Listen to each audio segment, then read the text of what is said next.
काही लोक career setback झाला याच्यामध्ये किंवा जॉब लॉस झाला तर त्याला चांगल्या प्रकारे हाताळतातही. त्यांना काउन्सिलर लागेल असंही नाही किंवा मदत लागेल असंही नाही. पण काही लोक करू शकत नाहीत. जे करू शकतात ते पटकन याच्यातून सावरतात सुद्धा. जे करू शकत नाहीत ते स्ट्रगल करतात. जे स्ट्रगल करतात ते काय चुका करतात अशी काही उदाहरणं बघितलीस का? सो डेफिनेटली काही लोक ह्या सेटबॅकमधनं इझिली बाहेर येतात. थोडासा रेझिलियन्स प्रत्येकाचा वेगळा असू शकतो किंवा आपण म्हणतो ना फ्रस्ट्रेशन टॉलरन्सचा एक थ्रेशहोल्ड असतो आपला सगळ्यांचा.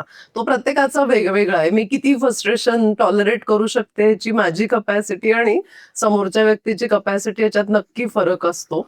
आपले पास्ट एक्सपिरियन्सेस, आपले चाइल्डहुड ट्रॉमाज आणि आयुष्यभरामध्ये तुम्हाला असे किती प्रसंग फेस करायला लागलेले आहेत. तुमच्या मेंदूची न्यूरोप्लास्टिसिटी वेगळी आहे. सो डेफिनेटली प्रत्येक जण वेगळ्या पद्धतीने हँडल करू शकतो. एक एक्झाम्पल मला आठवते की एकांचा असा IT मधला वगैरे जॉब गेला. त्याच्यानंतर एक इकिगाई नावाची एक टेक्निक आहे, तुम्ही ऐकलं असेल सगळ्यांनी, की आपल्याला आता पुढे काय करायचं ह्याचा जेव्हा आढावा घ्यायचा असतो तेव्हा पद्धतशीर पेपर पेन घेऊन ते इकिगाईची एक ती डायग्राम आहे, की मला काय छान करता येतं, मला काय करायला आवडतं, जगाला कशाची गरज आहे आणि what can I get paid for, असे त्याला 4 क्वेश्चन्स आहेत आणि यू हॅव टू राईट. मला काय काय काय काय येतं, मला काय काय काय काय आवडतं, जगाला कशाची गरज आहे, असं सगळं ती ऍक्टिव्हिटी आम्ही केली. आणि त्यांचं कुकिंग हा त्यांचा खूप स्ट्रॉंग पॉइंट होता. ही यूज टू एन्जॉय कुकिंग आणि चांगलं पण जमत होतं त्यांना आणि त्याची भयंकर गरज आहे. पुण्यात तर आपण खवय्येच आहोत सगळे, त्यामुळे काही प्रश्नच नाही. मग त्यांनी क्लाउड किचन सुरू केलं आणि तो आता इतका यशस्वी बिझनेस आहे.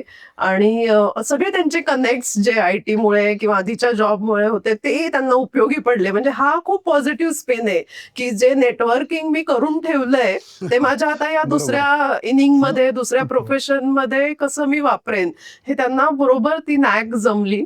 तर हे आय थिंक एक सक्सेस स्टोरी म्हणता येईल जी मी बघितली.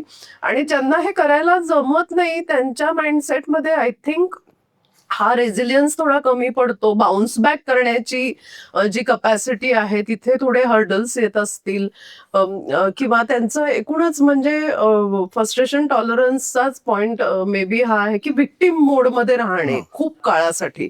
म्हणजे आता मी विक्टिम मोडमध्ये राहून मी ब्लेम करत राहिले दुसऱ्यांना, स्वतःला, आणि खूप मोठा पिरियड याच्यामध्ये गेला तर तो मोमेंटम पकडायला, परत ती उभारी आणायला तेवढाच अवघड जाऊ शकतं. त्यामुळे मी जर तो ऍक्सेप्टन्स आणल्यानंतर मी जर पुढच्या स्टेप्स, आता व्हॉट नेक्स्ट, उद्या करायच्या गोष्टींची लिस्ट बनवून ऍक्शन आयटम्स तयार करणे आणि त्याच्यावरती ऍक्शन्स घेत राहणे स्टेप बाय स्टेप, ही प्रक्रिया ज्यांना जमते ते चांगल्या पद्धतीने करतात. काहींना ज्यांना जमत नाही त्यांना थोडा हेल्पिंग हँड, सपोर्ट सिस्टीम जी आपण बोललो ती इथे खूप क्रुशियल आहे आणि त्यातनं मग ते बाहेर येणं सोपं होऊ शकेल. म्हणजे मी असं म्हणेन की ह्या फील्डमध्ये की जे इतकं कॉम्प्लेक्स आहे खरं, त्याच्यामध्ये वेल रिसर्च्ड असे काही स्ट्रक्चर्स किंवा टेक्निक्स आहेत की जी वापरून अशा प्रकारची परिस्थिती उत्तम प्रकारे हाताळता येते. वेगवेगळ्या म्हणजे व्यक्ती तितक्या प्रकृती असं आपण म्हणतो तसंच मेंदूचं काम असतं.